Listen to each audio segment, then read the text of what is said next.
Bonjour Guillaume Larrivé. Bonjour. Vous êtes député Les Républicains de Lyon et vous êtes un des membres de la direction de ce parti, Les Républicains. Vous avez été co-rapporteur de la commission d'enquête sur l'affaire Benalla à l'Assemblée nationale, cette commission d'enquête qui s'est au fond dissoute, qui n'a pas été au bout de son travail. Hier, le Sénat a auditionné Alexandre Benalla. Et qu'est-ce que ça a donné ? Je pense qu'il est temps de clore en réalité cette affaire. En tout cas, les travaux de la commission d'enquête du Sénat se font avec beaucoup de sérieux. Oui, mais sans intérêt. Non, c'est pas ça que je veux dire. Globalement, cette affaire... C'est un peu ce que vous dites. S'il faut clore, c'est que c'est fini. Cette affaire, elle aurait dû s'arrêter il y a un mois si l'Élysée n'avait pas choisi de faire exploser la commission d'enquête de l'Assemblée. J'avais demandé l'audition de Benalla et d'autres personnes. On aurait dû et pu faire ça dès le mois d'août. Ce que je ne comprends pas... Deux commissions parlementaires, une au Sénat, une à l'Assemblée, est-ce que ce n'était pas un peu beaucoup pour une affaire dont on a vu hier qu'elle, comme aurait dit Chirac, qu'elle a fait pchit? Non, je pense que ça n'a pas fait pchit, comme vous dites, parce que c'est le symptôme de dysfonctionnement de l'Élysée. C'est en réalité le symptôme d'un système qui se croit au-dessus de tout. Il y a autour du président de la République, Emmanuel Macron, une petite cour, un petit groupe qui s'est cru au-dessus des règles, au-dessus de la loi. Ce que je ne comprends pas aujourd'hui, Nicolas Bétou, c'est pourquoi, depuis plusieurs semaines, l'Élysée et ses relais ont remis des pièces dans cette affaire. Ça a été relancé par, le Sénat, par la fébrilité d'Emmanuel Macron, par les attaques de l'Élysée, de ses relais contre les institutions parlementaires. Je trouve que ça a montré beaucoup de faiblesse personnelle de la part d'Emmanuel Macron. Maintenant, je pense qu'il serait bien que le débat public revienne aussi sur d'autres sujets. Bon, ça veut dire que vous estimez qu'il n'est rien sorti de cette affaire Benalla, de ce que vous appelez... Il y a quelques jours, vous avez dit, c'est une vraie affaire Macron-Benalla, et aujourd'hui, vous me dites... Il est temps de refermer un peu l'histoire. Non, je distingue deux choses. D'une part, je pense qu'il ne faut pas feuilletonner cette histoire pendant des mois et des mois, mais sur le fond, ça dit bien quelque chose de l'exercice du pouvoir par Emmanuel Macron. Au fond, le président de la République, je pense, se comporte comme s'il se méfiait des structures officielles de l'État. C'est ça le vrai sujet. Il s'est méfié de la police nationale, il s'est méfié de la gendarmerie. Lesquels se sont vengés ? Il s'est méfié du corps préfectoral. En faisant fuiter cette affaire Benalla ? Je ne sais pas, mais en tout cas, je constate que le président, lui, s'est méfié des structures de l'État en introduisant des hommes de main parallèlement aux structures officielles de l'État. C'est ça que ça signifie en réalité. Et cette phrase qu'il a prononcée au mois de juillet, « qu'ils viennent me chercher », a montré aussi qu'il était au fond très, très peu responsable en jetant de l'huile sur le feu. Voilà. Ou qu'il assumait. Je ne crois pas. Je ne crois pas qu'il ait pris conscience des dysfonctionnements de son mode de gouvernance et je ne pense pas non plus, Nicolas Bétou, qu'il ait pris conscience de la nécessité de bien respecter l'État en distinguant l'État du système Macron. Emmanuel Macron n'est pas propriétaire de l'État. L'État, c'est le bien public, c'est pas la locataire propriété de l'Élysée. En effet, c'est l'expression consacrée. Gérard Collomb a annoncé sa démission à terme du gouvernement pour être candidat à la ville de Lyon et à la métropole de Lyon. Est-ce qu'il peut rester ? En tout cas, je suis convaincu qu'aujourd'hui, son autorité au sein du ministère de l'Intérieur, qui était d'ailleurs assez faible, est encore plus faible. Tout le monde savait qu'il partirait, tout le monde savait qu'il était fatigué et qu'il serait candidat à Lyon. Vous connaissez de l'Intérieur, le ministère de l'Intérieur, si j'ose dire, vous y avez travaillé. Est-ce que son autorité, sachant qu'il allait partir, change du jour au lendemain de façon totale ? Je pense que c'est sans précédent qu'un ministre de l'Intérieur annonce lui-même une sorte de préavis de démission en disant voilà, je suis un ministre en contrat désormais déterminé. Au mois de juin 2019, je ne serai plus là. Il faut être très concret, Nicolas Bétou. Vous êtes un manager, un homme de presse et aussi un homme d'entreprise. Ouais. Imaginez le ministre de l'Intérieur dans la salle des fêtes de la place Beauvau, devant les 100 et quelques préfets de France. Il les réunit, il leur donne des consignes, des instructions. Et les préfets, ils vont savoir que le ministre qui est devant eux, il ne sera plus là dans quelques mois. C'est, je trouve, pas la meilleure manière de diriger, d'affirmer un leadership dans un ministère qui, par ailleurs, a des enjeux de fond qui sont absolument majeurs. Parce que pendant que le ministre de l'Intérieur est à Lyon pour réunir les marcheurs et pour préparer sa campagne, c'est ce que vous voulez dire. Pour préparer sa campagne, naturellement, il n'est pas totalement concentré sur la lutte contre l'islamisme.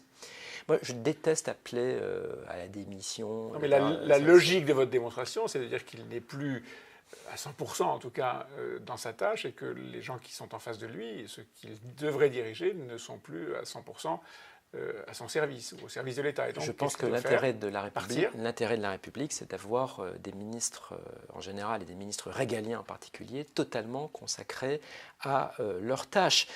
Pour Emmanuel Macron, c'est quand même un problème. On a eu le départ de M. Hulot, le départ annoncé de M. Collomb. On ne peut pas dire que l'équipe de tête du gouvernement soit totalement mobilisée dans sa tâche. Donc effectivement, ça serait plutôt raisonnable qu'un ministre de l'Intérieur totalement mobilisé soit en responsabilité. Et c'est soit pas le cas à la place de celui qui est aujourd'hui en poste.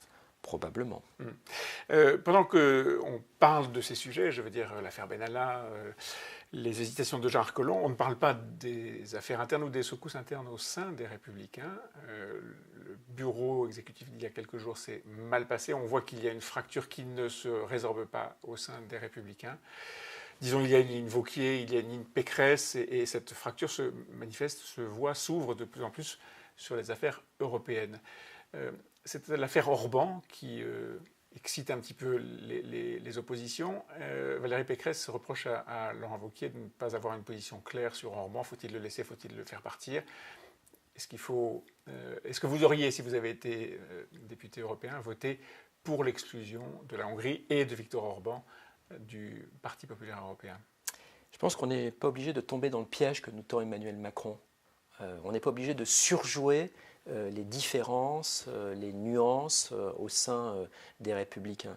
La vérité, je ne suis pas du tout d'accord avec votre analyse du bureau politique de cette semaine. La vérité, c'est que sur la question européenne, on a eu à Menton, il y a quelques semaines, un grand conseil national, toutes les personnes que vous citez étaient présentes, qui a permis d'adopter un socle de projets sur la question européenne. Mais il y a eu un affrontement mardi soir entre Valérie Pécresse et ses fidèles et Laurent Wauquiez. Il y a eu une discussion à laquelle d'ailleurs j'ai participé, malheureusement pas devant Mme Pécresse qui était restée quelques dizaines de minutes au bureau et qui avait dû repartir. Mais passons, et je lui ai indiqué, Valérie Pécresse, qu'il ne fallait pas, de mon point de vue, surjouer les différences et les nuances. Sur cette affaire Orban, au fond, quel est le piège? Emmanuel Macron voudrait réduire la question européenne à un affrontement entre lui, supposé incarner le camp du progrès, du beau, du bien, les de la vertu, et de l'autre côté, une ligne qui serait celle de M. Orban, le dirigeant hongrois. Populiste, nationaliste, pardon de vous le dire, mais moi je ne suis ni macroniste, ni orbanien. Nous sommes, ce que nous sommes, c'est-à-dire des républicains de droite, plutôt libéraux sur les questions économiques, attachés à la construction européenne. Mais vous n'êtes pas en phase, pardon. Mais totalement hostile à l'immigration de masse de M. Macron, par exemple. Vous n'êtes pas en phase avec la manière dont Viktor Orban traite un certain nombre de libertés publiques et qu'est-ce qu'il a à faire dans le parti auquel vous adhérez, le parti européen auquel vous adhérez. Qu'est-ce qu'il a à faire? Je ne pense pas qu'il faille être dans une logique de purge absolue, mais il est évident qu'avec M. Orban, nous avons des différences majeures sur la question de la liberté de la presse, sur l'organisation de l'économie, c'est absolument évident. Sur la question de l'immigration, en revanche, je trouve qu'il a exprimé une sorte de lucidité. Voilà. Mais qu'est-ce que c'est que cette histoire où il faudrait qu'à Paris, on se détermine absolument en fonction des choix intérieurs? En tout cas, vous n'auriez pas voté son exclusion. Oui, mais donnez-moi acte quand même, Nicolas Béthou, c'est bien la première fois que sur tous les plateaux, on nous dit qu'est-ce que vous pensez de la Hongrie. Enfin, c'est très important, la Hongrie. Qu'est-ce que vous pensez? Non, c'est toujours. Je reviens au début de ma question. Est-ce qu'il y a une ligne de fracture entre, disons, une ligne Wauquiez et une ligne Pécresse? Je symbolise parce que dans la politique, il faut souvent mettre des hommes à la tête des idées. Donc je vous réponds là-dessus. Est-ce qu'il y a une fracture? Vous me dites. Non, il n'y a pas une fracture. Il y a au contraire une ligne des Républicains qui est une ligne euro-réaliste qui consiste à dire, au fond, on est pour l'Europe, mais contre l'immigration de masse. Si je simplifiais beaucoup, il y a Macron qui vous dit « je suis pour l'Europe telle qu'elle dysfonctionne et je suis pour l'immigration de masse ». On le voit, il est d'accord avec le grec, avec le socialiste espagnol. Vous avez Le Pen qui, elle, ayant été contre l'Europe et contre l'immigration de masse. Et nous sommes pour l'Europe, mais contre l'immigration de masse. Il va falloir qu'on explique ça, voilà, qu'on développe notre propos. Il vous reste un an pour ça, un peu moins d'un an pour ça. Un peu moins d'un an. Quelques mois même. Mais je pense qu'on est en phase avec la majorité silencieuse des Français. Les Français, ils ont parfaitement conscience qu'il ne faut pas disloquer l'Europe, qui est au bord du gouffre, et ils ont conscience aussi qu'il faut lutter contre l'immigration de masse. Si vous êtes en phase avec les Français, ça ne se voit pas dans les chiffres des adhérents aux Républicains. L'opinion publique ce matin, ce qui est probablement les vrais chiffres, je dis probablement, qui est certainement les vrais chiffres des adhésions aux Républicains. Vous étiez 230 000 à voter il y a un an. Il resterait 130 000 adhérents aux Républicains? Qu'est-ce qui s'est passé? Il y a un cycle qui existe dans la vie de toutes les formations politiques. Au moment des élections présidentielles et législatives, au moment des élections gouvernementales, il y a plus d'adhérents avant qu'après. En décembre 2017, on était bien après l'élection d'Emmanuel Macron législative.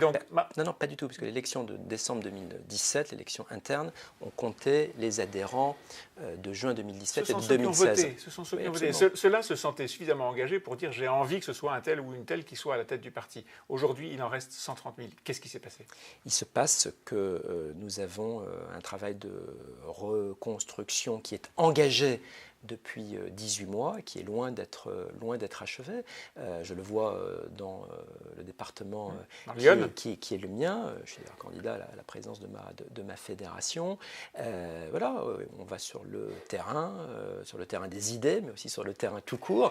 Et tout ça se fait progressivement. On est en 2018, on est au début d'un cycle. Il s'est passé, on l'a dit ici plein de fois, une sorte de catastrophe électorale qui est due pour votre parti, à nos anciens au sein de notre parti, avec cette espèce d'implosion absurde et cruelle du système des primaires, l'échec de la présidentielle. Bref, tout ça est derrière nous. Et tout ça a beaucoup traumatisé le parti en 2016-2017. Et donc il reste beaucoup à faire. On est dans une phase de reconstruction. C'est la vérité. Les marcheurs revendiquent 400 000 adhérents. Alors c'est une adhésion gratuite, c'est assez différent de ce qui se passe aux Républicains. Est-ce que c'est une solution? Je pense que il y a un effet prix comme en microéconomie qui existe. On peut réfléchir à un statut de compagnon, sympathisant, comme on dit, de volontaire. En tout cas, moi, dans mon fonctionnement concret, là je vous donne vraiment un témoignage de terrain, je constate que vous faites campagne avec des militants, mais aussi avec beaucoup de sympathisants. Et ceux-là peuvent être des adhérents gratuits, en tout cas, peuvent venir aider la famille à reconstituer ses forces. Ça peut être une option, en effet. Merci Guillaume Larrivé. Merci à vous.